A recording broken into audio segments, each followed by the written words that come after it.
পাকা আমের রস দিয়ে বানিয়েছেন কখনো তেলের পিঠা? খেতে দারুণ ছিল। হ্যালো এভরিওয়ান, আসসালামু আলাইকুম।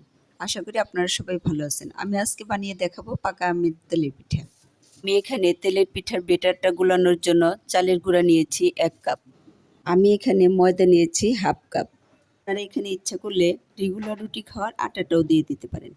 লবণ নিয়েছি স্বাদ মতো, 1/2 টিস্পুনের মতো।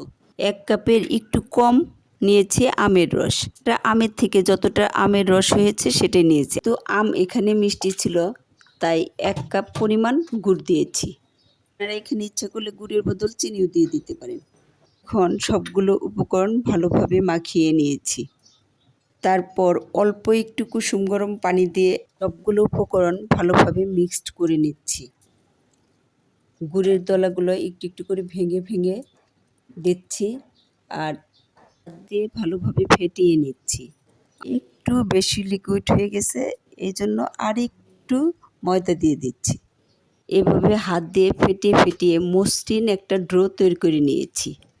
ড্রোটা আমার রেডি হয়ে গিয়েছে। এবার গ্যাসের চুলায় একটি কড়াই বসিয়ে দিয়েছি। কড়াইতে আমি পরিমাণ মতো তেল দিয়ে দিয়েছি। তেলটা গরম করে নিয়েছি। এখন একটি গোল চামচ দিয়ে পরিমাণ মতো বেটার নিয়ে গরম তেলেতে ছেড়ে দিচ্ছি।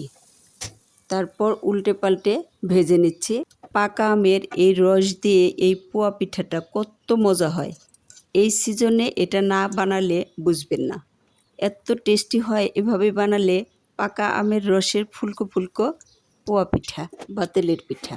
আপনারাও বাড়িতে এভাবে একবার বানিয়ে খেয়ে দেখবেন, সবাই এই পিঠার ফ্যান হয়ে যাবে। আমার ভিডিওটা যদি আপনাদের ভালো লেগে থাকে তাহলে একটা লাইক, কমেন্ট, শেয়ার দিয়ে দিবেন।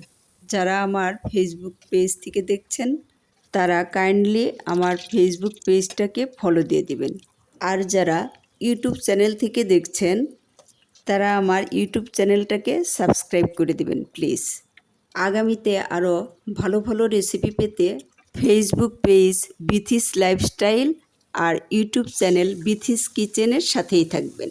এতক্ষণ ভিডিওটা দেখার জন্য সবাইকে আন্তরিকভাবে ধন্যবাদ জানাচ্ছি। সবাই ভালো থাকবেন, আমার জন্য দোয়া রাখবেন।